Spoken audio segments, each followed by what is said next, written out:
Anyone want to see the most pathetic little laptop cooler you've ever seen? It is so tiny.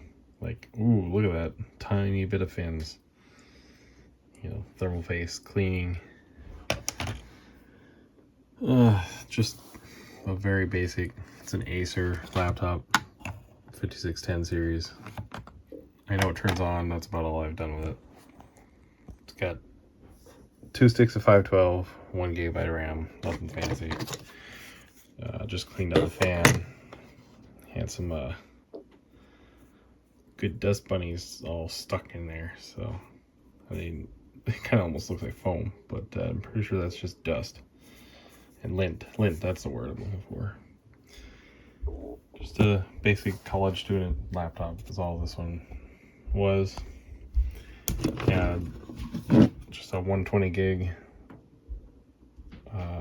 hard drive, spinning hard drive, and unfortunately it has a password on it, so I can't use it. Anyways, that's all right. Personal user data anyway.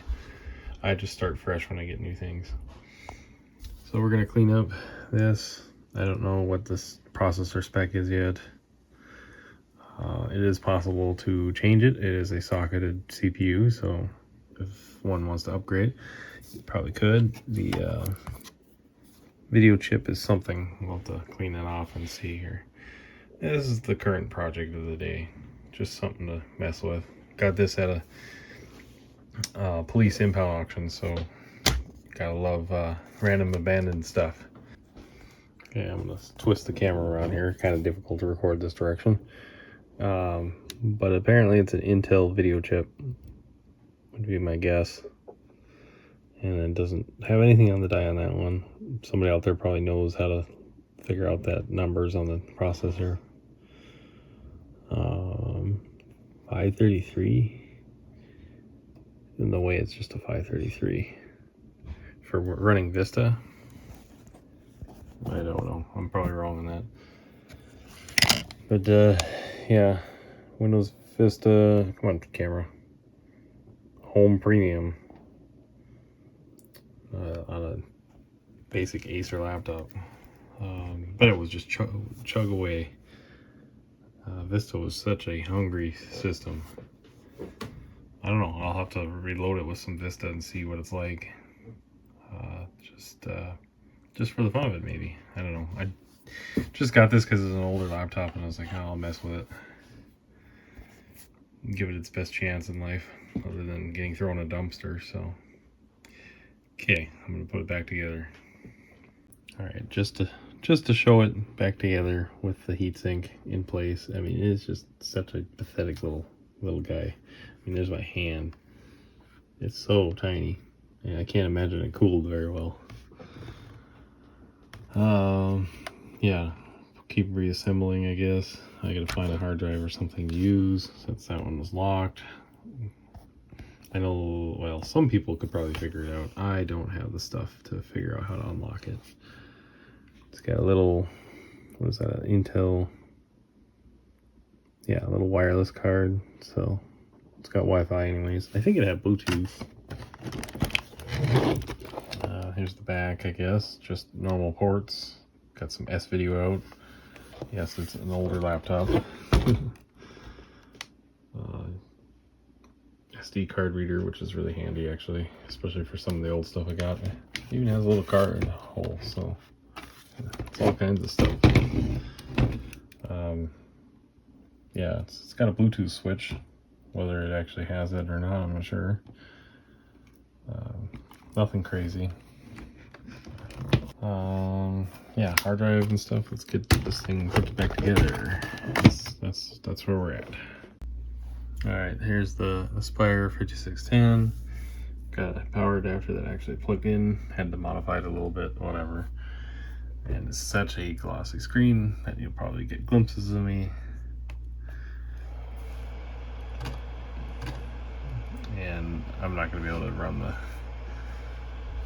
or boot with what that hard drive has on it right now. It's Windows 10. It was for a different laptop, so, but it does turn on and do what it's supposed to do.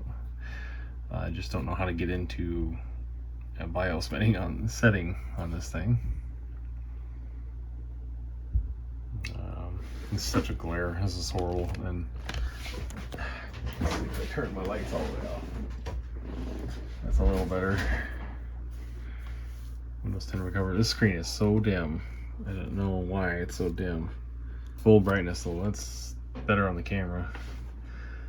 Needs to be repaired. Well, yeah, because it's not for this laptop. It is not a 64-bit processor. That's why it won't boot. So I will have to get a different hard drive. I don't have any. What I'd like to do is a solid state SATA drive. Be a little faster. I don't know. The screen is the fluorescent has had some hours. It's got that normal dark. As you use it, it'll definitely get brighter, way brighter on the camera than it is to my eyes. So it's got an interesting trackpad. Does the mouse work? Does it have a mouse? I don't see it. Interesting trackpad. These are all clicky, four-way clicky. So a type of scroll wheel. Does it have a touch in the sensor in the middle? I don't know. Oh, that button's gone. That's what it should be. This is not. I guess it's kind of if you push it hard. This notebook has had some college days and some good use, that's for sure. Yeah, so I'll have to get it loaded up or figure out how to get into the BIOS setting. I don't know how to on this one. F8 for startup and it won't do anything because, yeah, okay. Reset. Acer, how? F2. I missed it. Crap.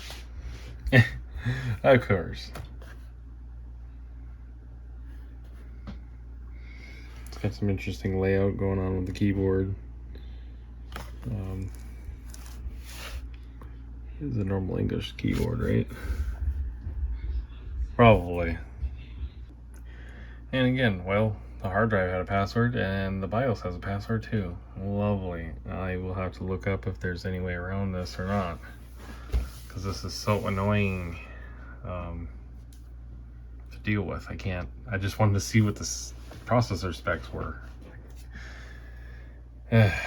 Well, this is what happens when you get a random notebook you know nothing about. Very frustrating to find that, and you can enter a bunch of passwords. It doesn't matter. You do it enough and it disables everything until you reboot. Okay, well, there's that. Let me get back to searching a workaround. Alright, I win on resetting the BIOS. There is a pad on the board underneath the memory that can reset the settings, so that's kind of nice. I don't think that would for the hard drive, but anything's possible. If it was set up, I may have to plug it back in and see what it does. And we have I think this might be dual core. It doesn't say in the BIOS here, but 1.73. If it's only a single, this poor thing, if trying to run Vista, that'd be awful. But yeah, it's got an Intel video chip. I think online said 256 meg video. Pretty sad, really. No, 64 megabytes, huh? Or let's gotta be max.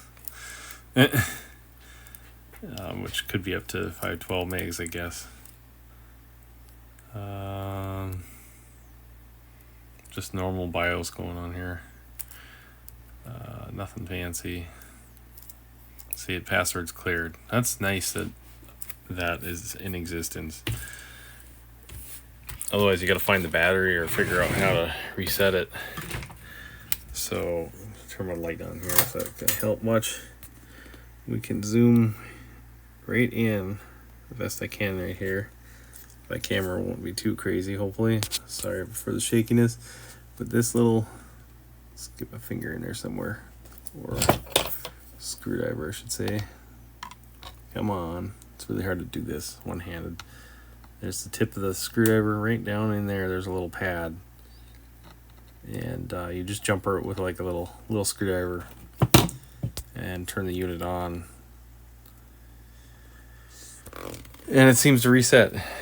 So that's really helpful.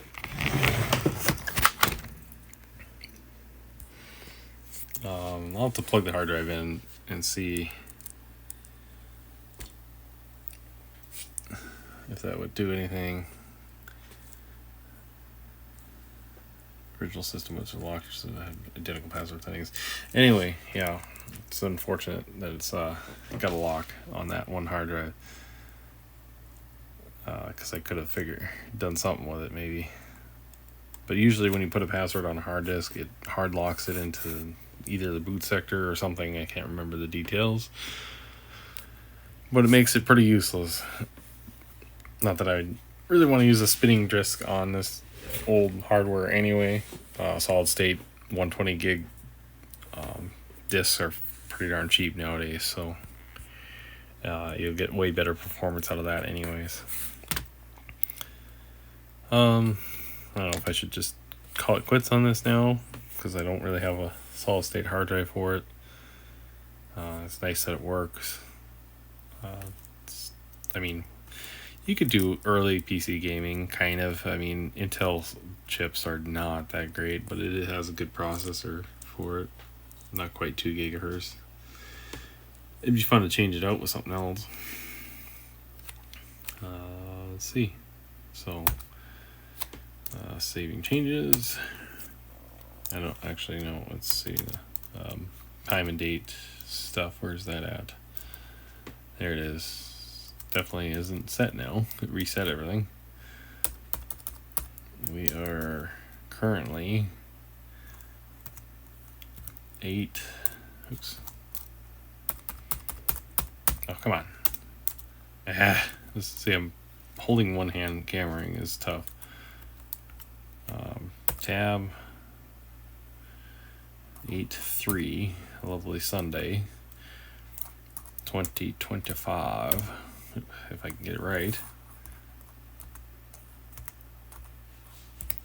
There we go.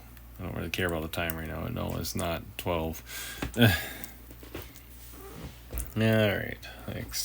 Exit. Saving changes. See if it'll keep that. And again, it's still going to try to boot to 10, so I'm going to shut it off here. It does get a little brighter after running, so that's nice. And yeah, we'll plug in that other hard drive again and see if in the BIOS I can do anything or not. I doubt it though. You know, like I thought, unfortunately I don't have the original password for the hard drive, so I can't unlock it. It's 1, 2, 3, 4, 5, 6, 7, 8 digits that it could be. And I've tried random things, but none of them work anyway, so I have no idea what the password was for that hard drive. And like I said, I don't care what's on it. I just would like to reinstall fresh with whatever, just remove it all. But at least I got into the BIOS, guys, anyway, so we're gonna leave it at that. I'm gonna move on to a different project for now until I order another hard drive, I guess. And there's a interesting, especially this. I want to get this thing loaded with the original OS and just use it as it was, that a student would have been using, internet and all, on this. Probably was student issued even, probably. Wouldn't know for sure, but I wouldn't doubt it. And the only reason I know it was a college laptop is the stickers that are under my hand here identify that location, and a lot of these vehicles that end up in that impound are college kids, abandoned college cars, stuff like that, or drugs, or who knows what else. But all right, there's a look at the Acer Aspire. Simple, basic laptop would have got you to do what you could, schoolwork and basic interneting, really. You're not going to probably game really crazy on this thing at all. Maybe some older games before Windows Vista might work alright on it. I don't know. Vista was such a weird system. It always had issues. Okay, I'll turn the light back on. Sorry, flashing everybody. Got my nice little retriever shirt reflection. I'm gonna put everything back together and leave it as that.